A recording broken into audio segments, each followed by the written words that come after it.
قرآن کریم کے 21ویں پارے میں اللہ تبارک و تعالیٰ نے جو آیتیں نازل فرمائی ہیں ان میں اللہ تبارک و تعالیٰ نے بہت ہی دلچسپ کمپیریٹیو اسٹڈی جس کو ہم کہتے ہیں اس پہ اللہ تبارک و تعالیٰ نے زکوٰۃ اور سود کے درمیان میں ایسی اسٹڈی پیش کی ہے۔ اللہ نے ایسا ایک تقابلی مطالعہ پیش کیا ہے، وَمَا آتَيْتُم مِّن رِّبًا لِيَرْبُوَ فِي أَمْوَالِ النَّاسِ فَلَا يَرْبُو عِندَ اللَّهِ وَمَا آتَيْتُم مِّن زَكَاةٍ تُرِيدُونَ وَجْهَ اللَّهِ فَأُولَٰئِكَ هُمُ الْمُضْعِفُونَ۔ اللہ تبارک و تعالیٰ نے زکوٰۃ دینے والے کی نفسیات، سود لینے والے کی نفسیات کو دونوں کے درمیان میں ایک مقابلہ اور ایک مقابلاتی ایک مطالعہ پیش کیا۔ اللہ فرماتے ہیں کہ زکوٰۃ دینے والے کے سلسلے میں اس کا یا پھر بعض مرتبہ دنیاوی لوگوں کا تصور یہ ہوتا کہ ارے 1,00,000 روپے ہیں، اس میں سے اگر زکوٰۃ نکالیں گے 2.5% کی زکوٰۃ نکالنا ہے، اگر اس میں سے اگر زکوٰۃ نکالیں گے تو میرے مال میں تو کمی ہو جائے گی۔ دنیاوی اعتبار سے، اسبابی اعتبار سے بظاہر ایسا ہوتا ہے کہ جب ہم زکوٰۃ کا اماؤنٹ نکالتے ہیں تو ہمارے مال میں پیسے مائنس ہو جاتے ہیں، اور یہ حقیقی بات ہے اور اس میں اللہ کی آزمائش ہے۔ اللہ ہم سے شکر کا مطالبہ کر رہے ہیں، لَإِن شَكَرْتُمْ لَأَزِيدَنَّكُمْ۔ مال کا شکر یہ ہے کہ اس میں سے زکوٰۃ نکالی جائے، زکوٰۃ کے علاوہ دیگر صدقات بھی نکالے جائیں۔ تو زکوٰۃ کے سلسلے میں سائیکالوجی یہ ہوتی ہے، نفسیات یہ ہوتی ہے کہ زکوٰۃ نکالیں گے تو مال کم ہو جائے گا، اور اس کے بالمقابل دنیاوی لوگ، دنیاوی کاروباری اور وہ لوگ جن کا ایمان سے، دین سے کوئی تعلق نہیں ہے، وہ اگر ان کے پاس 1,00,000 ہوں گے تو وہ تو زکوٰۃ کی طرف نہیں جائیں گے، وہ 1,00,000 کو بینک میں رکھیں گے، وہ 1,00,000 کو کسی کو سودی قرضے پر دیں گے، اور پھر وہ 1,00,000 پر 2.5% کا انٹرسٹ ریٹ آئے گا، وہ 1,00,000 پر 3% کا 4% کا انٹرسٹ ریٹ آئے گا، کبھی 10 کا کبھی 12 کا۔ تو یہ لوگ تو جو سود لینے والے ہیں ان کے پاس ایسے ہوتا ہے کہ ان کے 1,00,000 کے ساتھ تو 10,000 لگ کے آ رہے ہیں، اور زکوٰۃ دینے والا، اللہ کو ماننے والا، اس کا مسئلہ یہ ہے کہ وہ 1,00,000 میں زکوٰۃ خرچ کر رہا ہے اور 2,500 روپے اس کے کم ہو رہے ہیں۔ تو یہ ایک دنیا میں 2 طریقے کے لوگ پائے جاتے ہیں، دنیا میں 2 طریقے کی سوچیں پائی جاتی ہیں۔ کوئی اللہ کو راضی کرنے کے لیے، اللہ تبارک و تعالیٰ فرما رہے ہیں وَمَا آتَيْتُم مِّن رِّبًا لِيَرْبُوَ فِي أَمْوَالِ النَّاسِ فَلَا يَرْبُو عِندَ اللَّهِ، کہ جو تم یہ سود لے رہے ہو یا سود دے رہے ہو اور تمہاری منشا یہ ہے کہ اس کے ذریعے سے کچھ پیسے بڑھ کے آ جائیں گے، فلا يربو عند اللہ، یہ پیسے اللہ کی نظر میں بڑھنے والے نہیں ہیں۔ سود خور یہ سمجھ رہا ہے کہ میرے 1,00,000 روپے پہ 10,000 کا انٹرسٹ ریٹ آ رہا ہے، نہیں، اللہ کے دربار میں اس کی کوئی حیثیت نہیں ہے۔ کیا مطلب اللہ کے دربار میں حیثیت نہیں ہونے کا؟ اس کا ایک مطلب یہ بھی ہو سکتا ہے کہ اللہ اس کی برکت کو اڑا کر کے بتائیں گے، برکت ختم کر دیں گے، بے برکتی ہو جائے گی، بیماریوں میں پیسے خرچ ہو جائیں گے، مسائل میں پیسے خرچ ہو جائیں گے، 1,00,000 کے ساتھ 10,000 لگ کے آئیں گے لیکن 2,00,000 خرچ ہو جائیں گے۔ یہ بے برکتی ہوتی ہے۔ برکت والا تھوڑا مال بہتر ہے بے برکتی کے کروڑوں مال سے۔ صحت والا تھوڑا مال بہتر ہے مرض کے، بیماریوں کے ساتھ کروڑوں کے مال کے۔ آدمی کے پاس سکون نہیں ہوگا تو وہ دولت کا کیا کرے گا؟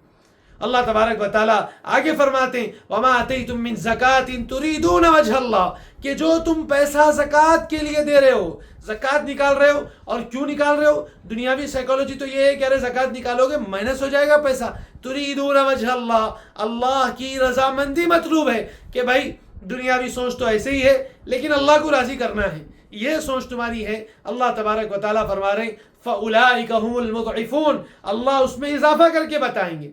جو مال زکوٰۃ کے لیے ہم نکالیں گے، اللہ کی رضا کے لیے ہم نکالیں گے، 1,00,000 میں سے 2.5% کم کریں گے، یہ بظاہر مال کم ہو رہا ہے، اللہ کا وعدہ ہے کہ اللہ اس میں برکت دے کے بتائیں گے۔ فَأُولَٰئِكَ هُمُ الْمُضْعِفُونَ، اللہ نے فرمایا کہ یہ لوگ اپنے مال کو بڑھانے والے ہیں، آخرت میں بھی بڑھائیں گے، دنیا میں بھی بڑھائیں گے، اللہ کے برکت دینے کا وعدہ ہے۔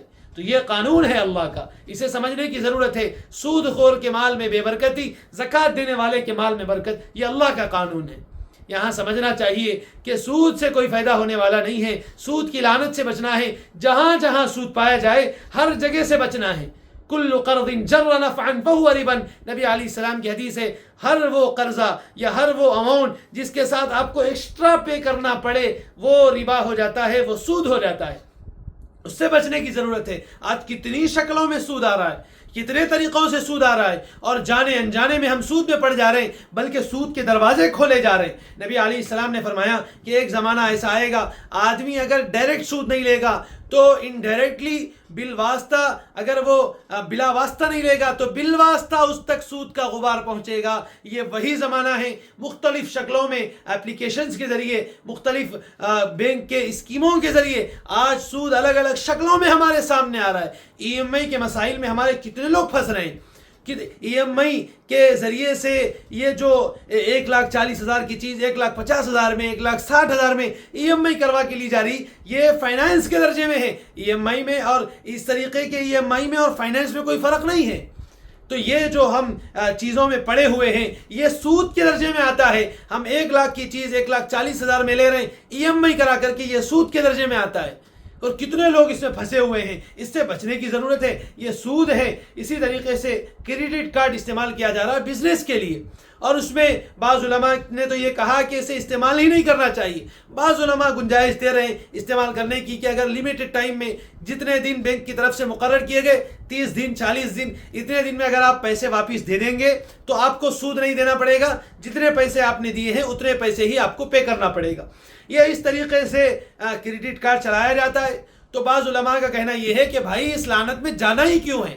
بعض علماء نے اجازت دی ہے, ٹھیک ہے. بعض علماء نے یہ کہا ہے کہ اگر آدمی وقت سے پہلے ادا کرتا ہے تو سود تو دینا نہیں پڑتا, ٹھیک ہے. لیکن بہت سارے علماء اس وقت بھی یہ کہہ رہے ہیں کہ ٹھیک ہے کہ آدمی اگر 40 دن سے پہلے 32 دن سے پہلے دے رہا ہے تو سود دینے کی ضرورت نہیں پڑتی. لیکن ایسی اسکیموں میں پھنسنا ہی کیوں ہے جس میں بہت زیادہ چانس اس بات کا ہے کہ آدمی سود میں پڑ جائے, سود کی لعنت میں پڑ جائے. آپ جانتے ہیں سود کی لعنت کیا ہے. اللہ تبارک و تعالیٰ نے فرمایا کہ اگر سود خار سود نہیں چھوڑیں گے تو سود لینا ایسا ہے جیسے اللہ کو جنگ کے لیے چیلنج کرنا.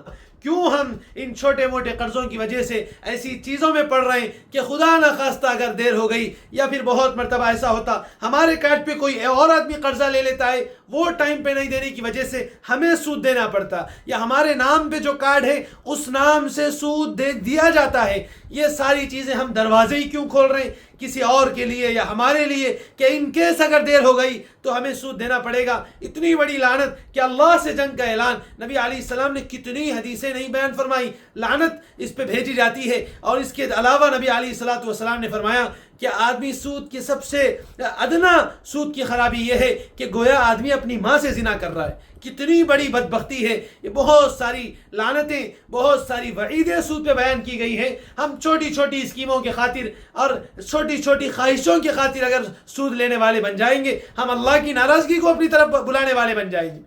اور ایک طرف تو دنیاوی نظروں سے سود لینے کے بعد اور ایسی اسکیموں سے فائدہ اٹھانے کے بعد بظاہر ہمیں نظر آئے گا کہ ارے بڑا مسئلہ حل ہو گیا, بڑے خرچے کا مسئلہ حل ہو گیا اور آسانی سے حل ہو گیا. لیکن زندگی کی کتنی بے برکتیاں اجڑ جائیں گی ہمیں اندازہ نہیں ہے.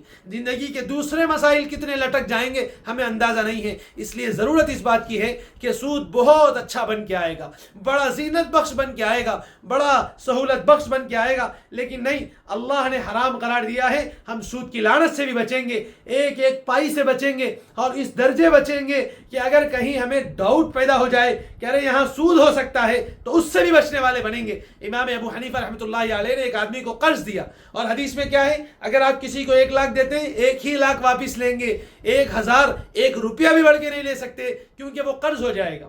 تو امام ابو حنیفہ نے کسی کو قرض دیا. اب قرض دینے کے بعد اس کے قرض وہ قرض کی ٹائمنگ اس کی چل رہی تھی, مہلت چل رہی تھی. امام صاحب گزر رہے تھے ایک جگہ, دھوپ کا وقت تھا, تو انہوں نے چاہا کہ کہیں چھاؤں میں رک لیں. تو دیکھا کہ بازو اس آدمی کا گھر ہے جس کو انہوں نے 1 لاکھ دیے تھے. تو سوچا کہ اس کی چھاؤں میں تھوڑا رک لیتے ہیں. پھر خیال آیا کہ نہیں, اسے میں نے قرضہ دیا ہے تو اس کے سائے سے فائدہ نہیں اٹھاؤں گا. آگے نکل گئے. ساتھیوں نے پوچھا کہ آپ کیوں اس کے سائے میں نہیں رکے, کیوں وہاں پہ آپ اس کے چھت کے نیچے تھوڑا آرام کرنے کے لیے نہیں رکے؟ تو کہنے لگے کہ میں نے اسے 1 لاکھ قرضہ دیا, میں 1 لاکھ واپس لوں گا. مجھے ڈاؤٹ پیدا ہوا کہ اگر میں جا کر کے وہاں پر اس کی چھاؤں میں اس کے سائے سے فائدہ اٹھاؤں گا تو کہیں ایسا نہ ہو کہ وہ 1 لاکھ میں 1 لاکھ بھی واپس لے رہا ہوں اور تھوڑا سائے سے فائدہ بھی اٹھا رہا ہوں, وہ سود کے ساتھ جڑ جائے گا. مجھے یہ خدشہ پیدا ہوا. حالانکہ شریعت اتنی تنگ نہیں ہے, اتنی ٹائٹ نہیں ہے, اتنی مشکل نہیں ہے, گنجائش ہے. لیکن اس کے باوجود تقوی اختیار کرنے والوں کا مسئلہ یہ ہوتا ہے کہ وہ تو خدشے اور ڈاؤٹ سے بھی پیچھے ہٹ جاتے. نہیں, دع ما یریبک الی ما لا یریبک, جیسے نبی علیہ السلام نے فرمایا کہ جہاں ذہن میں ایک کھٹک پیدا ہو کہ ارے یہاں سود ہو سکتا ہے، آدمی کو وہاں سے بچنا ہے، جہاں ذہن میں ایک خدشہ پیدا ہو ارے گناہ ہو سکتا ہے، آدمی کو بچنا ہے، تو یہ ہمارے بڑوں نے کر کے بتایا، یہ ہماری ذمہ داری ہے۔ اتنی ساری اسکیمیں چل رہی، ہماری ذمہ داری یہ ہے کہ اگر خدشہ بھی پیدا ہو جائے کہ ارے سود ہو سکتا ہے، ہم بچنے والے بن جائیں، آج نہیں کل ہو سکتا ہے، ہم بچنے والے بن جائیں، ڈائریکٹ نہیں انڈائریکٹ ہو سکتا ہے، ہم بچنے والے بن جائیں، اللہ کی رضا کے لیے تھوڑے پر قناعت کریں۔ اللہ تبارک و تعالیٰ برکت دینے والے، اللہ توفیق عمل نصیب فرمائے، سود کی لعنت سے حفاظت فرمائے، سود سے بچنے کی توفیق نصیب فرمائے۔